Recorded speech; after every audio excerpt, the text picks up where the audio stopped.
बिस्मिल्लाहिर्रहमानिर्रहीम। अस्सलाम वालेकुम जी। मैं नजमुल हसन बाजवा हूं। आज 2 मार्च है और हफ्ते का दिन है। नाज़रीन इकराम, मैंने कई बार आपको बताया था कि ये असेंबली और इस असेंबली में मौजूद कुछ लोग इस हुकूमती टोले के लिए बहुत कड़वे करेले साबित होने वाले हैं और उन्हीं में एक शख्स शेर अफजल मरवत है। शेर अफजल मरवत चाहे कोई भी ऑपोजिशन लीडर हो, लेकिन जो असल ऑपोजिशन का सामना करना पड़ेगा, शेर अफजल मरवत उन चंद एक में से है जो अकेला पूरी पूरी जमात को खामोश करवा देता है। एक तो विटी है, बर्जस्त जुमले कहते हैं, और फिर जिस तरह से एक एग्रेसिव पॉलिटिक्स करते हैं वो आपने देखा ही है। अब अजीब सिचुएशन तब पैदा हो गई जब मियां नवाज शरीफ और शहबाज शरीफ से शेर अफजल मरवत का सामना हुआ। ये एक बड़ा एक ऐसा वाकया है जिसे मीडिया ने उस तरह से रिपोर्ट नहीं किया, दिखाया नहीं है, क्योंकि इसकी जो फुटेजेस वगैरह हैं वो उस तरह से बनी नहीं, मोबाइल के ऊपर निकली और मीडिया भी इस खबर को दबा गया। उस तरह से इन्होंने बताया नहीं कि असेंबली के अंदर हुआ क्या। तो शेर अफजल मरवत ने क्या किया जब ये आमना सामना हुआ? तो शेर अफजल मरवत ने क्या किया, जूता किसने उतारा, वो वीडियो, वो तस्वीर कहां पर है? और फिर शेर अफजल मरवत ने बाद में इस बात को खुद एडमिट भी किया और यह भी कहा कि आइंदा भी ऐसा होता रहेगा। शेर अफजल मरवत ने इस वाक़े को कैसे नरेट किया, इसके ऊपर कुछ एक्सक्लूसिव तफसीलात हैं, वो मैंने आपके सामने रखनी है। इसके अलावा भी कुछ खबरें हैं नाज़रीन इकराम। लाहौर शहर में दमादम मस्त कलंदर शुरू हो चुका है। एस्टैब्लिशमेंट को पहला सरप्राइज आज पीटीआई ने दे दिया है। ये अलग से एक खबर है। मरियम नवाज शरीफ साहिबा कुछ ऐलानात कर रही हैं और फिर अब उन्हें पता चल रहा है कि she is in hot waters. कल से जो कुछ उनके साथ हो रहा है वो भी मैंने आपके सामने कुछ चीजें रखनी है, और लोटू के साथ क्या हाल होता है माफ कीजिएगा, वो भी कुछ अपडेट्स हैं, वो भी आपके सामने रखनी है। बहुत सारी चीजें हैं। आगे बढ़ने से पहले दरखास्त ये है कि चैनल को सब्सक्राइब जरूर कर लीजिए। फेसबुक पेज पे देख रहे हैं तो फॉलो जरूर कर लीजिए। अच्छा, जरा इंटरेस्टिंग कहानी सुनिए, उसके बाद मतलब इन सारी खबरों को बताने से पहले मैं एक चीज आपके सामने रखना चाहता हूँ। नाज़रीन किराम, आपको ये मालूम ही है कि जो शहरबानो नकवी हैं, उनको कितना कौम ने सर के ऊपर बैठा के रखा है। इचरा वाक़े के ऊपर पूरी कौम ने उनको सैल्यूट किया। मैंने बज़ाते खुद उनके बारे में लिखा भी और बोला भी और उनकी तारीफ भी की। कुछ लोग तो इस हद तक आगे बढ़ गए कि जुगन काज़िम ने उनके हाथों तक को चूम लिया। एम्बेसडर्स बुला रहे हैं, आर्मी चीफ से मुलाकात हो रही है। यानी कि इसे कहते हैं कि एक ही दिन में शोहरत मिल जाना। पूरी कौम ने शहरबानो नकवी को बड़ी इज्जत दी। लेकिन आज कुछ फुटेजेस ऐसी सामने आई हैं, कुछ तस्वीरें सामने आई हैं कि जिसके ऊपर मैं सवाल करने के ऊपर अपनी मतलब जो पिछले पूरे 2-3 दिन में जो एक्सरसाइज हुई, उस पूरी एक्सरसाइज के ऊपर सवाल करने के ऊपर जो है ना वो मजबूर हो चुका हूं। नाज़रीन किराम, ये तस्वीर देखिए, ये आज की तस्वीर है। आज चूंकि पाकिस्तान तहरीक-ए-इंसाफ ने एहतजाज का ऐलान कर रखा है, लाहौर के अंदर भी लोग जो है ना वो निकलना शुरू हो चुके हैं।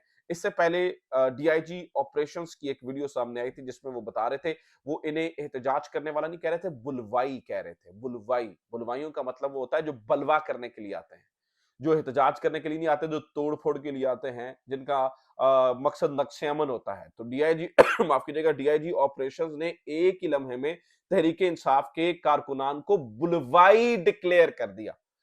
उन्हीं के नक्शे कदम पर चलते हुए हुआ ये कि जब आज लिबर्टी के अंदर से तहरीक-ए-इंसाफ के कारकुनान एक गाड़ी के अंदर गुजर रहे थे, कोई शिरकत नहीं थी, कोई एहतजाज नहीं था, कोई डेमोंस्ट्रेशन नहीं थी।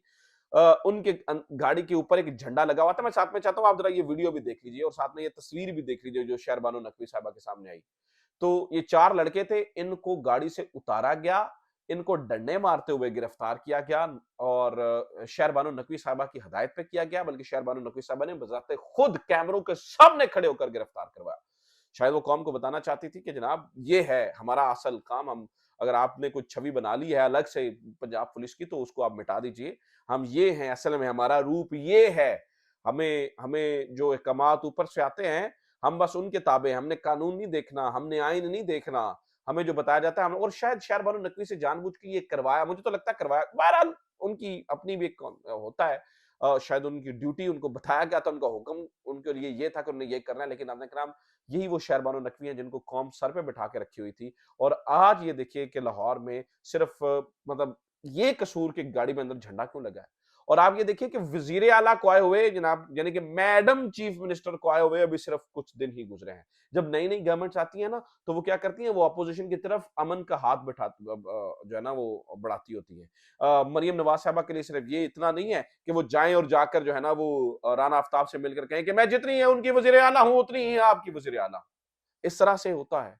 क्या आप दो बातें मान लीजिए, या तो आप ये मान लीजिए कि ये सब कुछ मरियम नवाज के कहने के ऊपर हो रहा है। मरियम नवाज ने जो है ना वो ये कहा है कि पीटीआई को कुचल दो, इनको एक डेमोन्स्ट्रेशन करने की इजाजत नहीं होगी, पंजाब इनके लिए जो है ना वो तुम एक गर्म पंजाब की जमीन इनके लिए गर्म कर दो, पंजाब में इनको किसी किस्म की कोई इजाजत नहीं होगी। या तो मरियम नवाज साहबा ने अगर तो मरियम नवाज साहबा ने ये कहा है तो पीएन के ऊपर सवालिया निशान है। और दूसरा, अगर मरियम नवाज साहबा सुलह का हाथ बढ़ाना चाहती हैं और वो ये नहीं चाहती कि ये मतलब वो उनकी मर्जी से नहीं हो रहा, तो फिर जहां से इंस्ट्रक्शंस आ रही हैं या जहां से बताया जा रहा है, इसका मतलब है कि मरियम नवाज साहबा की इतनी जुर्रत नहीं है, वो जो सिविल सुप्रीमेसी और वो जो हम ऊपर हैं और वोट को इज्जत और ये वो, किसका मतलब है कि मरियम नवाज साहबा की इतनी वक़्त नहीं है बतौर चीफ मिनिस्टर कि वो पंजाब पुलिस को ही कंट्रोल कर सके और उन्हें अहकाम दे सकें कि आपने थोड़ा तहम्मुल से, बुर्दबारी से, मोहब्बत से आइए अमन का हाथ बढ़ाते हैं, आइए लोगों के जज्बात सुनते हैं, आइए देखते हैं कि वो डेमोन्स्ट्रेशन करके एक एग्जॉस्ट की तरह होता है, लोग अपने जज्बात का इजहार करते हैं और उसके बाद लोगों का गुस्सा खत्म हो जाता है। तो ये देखना होगा कि क्या मरियम नवाज साहबा ये अहकाम दे रही हैं, और मरियम नवाज साहबा तो वैसे बड़े बड़े अजीब अहकाम दे रही है ना, जैसे कि वो उन्होंने हुक्म दिया कि उन लोगों को भी आटे के थैले पहुंचाओ, तस्वीरें बनाओ, उनको भी आटे के थैले पहुंचाओ जिन्होंने हमें वोट नहीं दिया। पहली बात तो ये है कि बीबी आप अपने पल्ले से ये आटे के थैले उनके घर नहीं पहुंचा रही हैं, ये किसी के बाप का माल नहीं है, ये हमारे टैक्सों का पैसा है, ये कौम के टैक्सों का पैसा काट कर कौम को ये आप आटे के थैले, वो भी नवाज शरीफ की तस्वीर बनी हुई जो कि ना जो है ना वो 3 में है ना 13 में है, किस हैसियत से आप नवाज किसी भी एमएनए की तस्वीर लगा के आप भेज सकते हैं?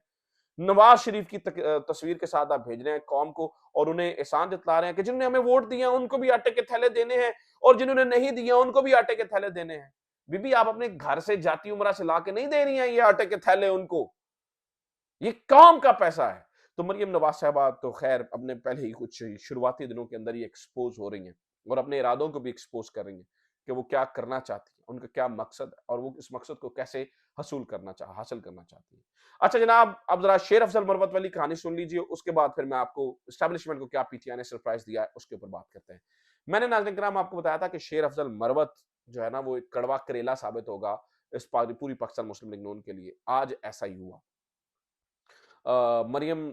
सॉरी, नवाज शरीफ साहब और शहबाज शरीफ साहब का जब भी सामना हुआ, जब नवाज शरीफ का सामना हुआ तभी शेर अफजल मरवत ने बूट उतार कर उनका इस्तकबाल किया लहरा कर, और शहबाज शरीफ के साथ जब सामना हुआ तो भी बूट उतारा। अब ये अब बहुत सारे लोग लेक्चर देना शुरू हो जाएंगे, ये पार्लियामानी रवायात नहीं है, ये नहीं है। देखिए ये गलत है उस वक्त तक कि जब ये पहले खुद से किया जाए। ख्वाजा आसिफ ने घड़ी उतार कर ये घड़ी चोर की तरफ इशारा किया कि वो तोशा खाना की तरफ। लेकिन ये जो बूट उतारना है ये किसी की तज़हीक के लिए नहीं है। ये किसी की तज़हीक के लिए बूट नहीं उतारे जैसे जूता उतारा जाता है। बल्कि ये बता रहे हैं कि तुम लोग बूटों की वजह से यहाँ पर हो। तुम ये इन बूटों को चाट कर यहाँ पे पहुंचे हो। ये बताने के लिए बूट उतारे जाते हैं। इसके ऊपर शेर अफजल मरवत ने खैर गुफ्तगू भी किया है। जरा सुनिए शेर अफजल मरवत का अपना जाती मौकफ इसके ऊपर क्या है। सुनिए जरा इसको। बूट लेकर आया और बूट का जो निचले वाला हिस्सा था वो शहबाज शरीफ की तरफ। ये तोशाखाने की बुनियाद पे गड़ियां लहराते हैं। हमने इनको इनकी औकात बताई है कि तुम इसके सहारे इस हैवान में बैठे हो। तो ये चलता रहेगा ऐसे ही एहतजाज रोजाना की बुनियाद पर? जी चलता रहेगा। हमारा हक छीना है और हक के लिए हम लड़ते रहेंगे। तो नाज़रीन किराम, आपने ये शेर अफजल मरवत की जो है ना वो ये गुफ्तगू सुनी जिसमें वो ये मौकफ अपना रहे हैं कि हमारे लिए बूट उतारना आसान नहीं है। जब आप इस तरह की हरकत करेंगे हम आपको इसी तरह से जो है ना वो जवाब देते रहेंगे। नंबर 1। नंबर 2, नाज़रीन किराम, आज शेर अफजल मरवत ही इस्लामाबाद होने वाले एहतजाज को लीड करते हुए भी नजर आ रहे हैं। इस्लामाबाद में होने वाले एहतजाज को वो लेकर बाहर निकल रहे हैं लोगों के अंदर, क्योंकि इन्हें इमरान खान साहब ने स्पेशल ड्यूटी लगाई है। शेर अफजल मरवत का समझना ये है, उनका ये मानना है कि जिस तरह से हमें एहतजाज करने चाहिए थे, हमारे साथ इतना बड़ा धांधला हो गया, उसके बाद हमने उस तरह से डेमोन्स्ट्रेट नहीं किया है, हमने अपनी पावर को उस तरह से शो नहीं कर सके, हमने अपने एहतजाज उस तरह से नहीं किए हैं। तो शेर अफजल मरवत अब इस पूरे मामले को लीड करते हुए नाज़रीन किराम नजर आ रहे हैं और वो एहतजाज भी करते हुए नजर आ रहे हैं और वो एहतजाज आज इस्लामाबाद वाला कर भी रहे हैं। अच्छा जनाब, अब आप सुन लीजिए कि एस्टैब्लिशमेंट को क्या सरप्राइज दिया है पाकिस्तान तहरीक इंसाफ ने। ये भी बहुत इंपॉर्टेंट खबर है। तो नाज़रीन किराम खबर ये है कि एस्टैब्लिशमेंट को आज तहरीक इंसाफ ने ये सरप्राइज दिया है कि सदर के लिए आज उम्मीदवार का नाम महमूद खान अचकजई का जमा करवाया गया है। अब बहुत सारे लोग एहतजाज करेंगे, वही महमूद खान अचकजई हैं जिनका इमरान खान जो है ना वो मजाक उड़ाया करते थे दिसंबर। देखिए सियासत जो है वो नजरिए का नाम है। कल जो नजरिए आपके नजरिए के साथ दिए, अगर आज वो आपके नजरिए के साथ आ जाते हैं तो आपको उनकी इज्जत करनी चाहिए। और महमूद खान अचकजई का नाम जमा करवाना ये बहुत बड़ी काम है। और ये मत समझिए कि वन वे चीज है, जरदारी साहब एम ही जीत जाएंगे, नहीं नहीं नहीं नहीं नहीं। पंजाब के अंदर वोट्स हैं पाकिस्तान तहरीक इंसाफ के, बलूचिस्तान के अंदर महमूद खान अचकजई के जरिए, और तहरीक इंसाफ के वोट्स उधर भी हैं। इसके अलावा सेनेट में कुछ लोग अब्सटेन करेंगे, वोट नहीं देंगे जरदारी साहब को, पाकिस्तान मुस्लिम लीग नून के लोग। और जो है ना वो इसके अलावा ये एक बड़ा टफ कंपटीशन होगा। आसिफ जरदारी साहब अहमी सजा नहीं मान जाएंगे। महमूद खान अचकजई का नाम आना एक दो चीजों की अलामत है। एक तो फेडरेशन को मजबूत करने के लिए कि बलूचिस्तान से हम नाम लेकर आ रहे हैं, सदर ममलिकत के लिए एक बड़ा नाम लेकर आ रहे हैं। नंबर टू, स्टैब्लिशमेंट को पैगाम देने के लिए, क्योंकि Mahmood Khan Achakzai well known anti establishment शख्सियत है। बहुत सारे लोग उनके ऊपर तनकीद कर रहे हैं, जी जनाब पहले वो नवाज शरीफ के हक में तकरीरें किया करते थे, आज इमरान खान के हक में कर रहे हैं। नहीं, ऐसा नहीं है। नवाज शरीफ के हक में नहीं, वो तब भी उनकी उन्हें लगता था कि नवाज शरीफ एक वोट को इज्जत दो का नारा लगा रहे हैं, एक एंटी स्टैब्लिशमेंट सोच है उनकी, इसलिए उन्हें सपोर्ट करते थे। आज इमरान खान को वो एंटी स्टैब्लिशमेंट होने का इस्तारा समझते हैं, इसलिए वो इमरान खान के साथ है, इमरान खान के हक में नारेबाजी कर रहे हैं, इमरान खान की बात कर रहे हैं। तो मुझे लगता है कि बड़ा बोल्ड मूव है। बहुत सारे लोगों का ख्याल है कि बैकफायर भी कर सकता है। मेरा ज़ाती ख्याल ये है कि नहीं, ये बैकफायर उस तरह से नहीं करेगा, क्योंकि जो है ना वो चीज़ें उस तरह नहीं जाएँगी। तहरीक इंसाफ ने बड़ा सोच समझ कर इस कदम को उठाया। दूसरी बात नाज़रीन किराम, खबर सुनिए, वो खबर है फॉर्म 45 के हवाले से। इलेक्शन कमीशन अभी तक डर रहा है फॉर्म 45 को अपलोड करने के लिए। अभी तक फॉर्म 45 कानून के मुताबिक 22 दिन के अंदर-अंदर हो जाने चाहिए थे। अभी कितना टाइम ऊपर हो चुका है, क्योंकि फॉर्म 45 को ठीक करने में, यानी कि टेम्पर करने में मेरे ख्याल से जो है ना वो अब कार्रवाई तेज़ हुई है। जब तक फॉर्म 45 उस तरह से टेम्पर्ड नहीं होंगे तब तक उन्हें अपलोड कैसे किया जा सकता है? नामुमकिन हो जाएगा ना, उनको तो फिर टेम्पर नहीं किया जा सकता है। तो ये इस वक़्त की जो है ना वो कार्रवाई चल रही है। एक और खबर सुन लीजिए, वो नाज़रीन किराम तारिक बशीर चीमा साहब के बारे में है। कल आपने ये देखा था कि किस तरह से उन्होंने वोट दिखा रहे थे। वोट दे यानी कि जब आप लोटे हो जाते हैं तो आपकी इज़्ज़त खत्म हो जाती है, और यही तारिक बशीर चीमा के साथ हुआ है। उनकी इज़्ज़त खत्म हो गई है, इज़्ज़त बिल्कुल जाती रही है। तारिक बशीर चीमा साहब टाइम टाइम फिश हो गए। आपने ज़मीर बेचकर कौमी असम्बली की सीट ले ली और अभी आपके साथ ये हो रहा है। और आखिरी खबर सुन लीजिए, वो ये नाज़रीन किराम ये है कि मौलाना फजल रहमान को मनाने की कोशिश की गई, लेकिन मौलाना फजल रहमान को बड़े-बड़े ओहदे भी देने की कोशिश की गई। नवाज शरीफ साहब बज़ाते खुद भी मिले, लेकिन मौलाना फजल रहमान नहीं मान रहे हैं, और उनका दिल है इमरान खान के साथ जाने का, क्योंकि उन्हें लगता है कि ये असेंबली जल्दी खत्म हो जाएगी। और एक आखिरी खबर और सुन लीजिए, खबरें बहुत ज़्यादा थी, मैं मिनट-मिनट में इसे ख़त्म कर रहा हूँ। वो ये है कि पंजाब के अंदर मरीम नवाज़ साहिबा की कैबिनेट के अंदर पहले इख्तिलाफ़ात सामने आ चुके हैं। मरियम औरंगज़ेब और अज़मा बुखारी के अंदर ये इख्तिलाफ़ात सामने आ चुके हैं। अज़मा बुखारी को लगता है कि मरियम औरंगज़ेब जो है ना उन्हें वफ़ाक़ में रहना चाहिए था, वो कहाँ पे आ गई हैं। मैं मरियम नवाज़ की तो कनीज़ बन सकती हूँ, अब मरियम औरंगज़ेब की कैसे बनूँ? तो ये भी एक गड़बड़ चल रही है। सो ये अब तक की खबरें। उम्मीद करता हूँ ये वीडियो आपके लिए इन्फॉर्मेटिव रही होगी। अपना ख़्याल रखिए। खुदा हाफ़िज़। पाकिस्तान ज़िंदाबाद।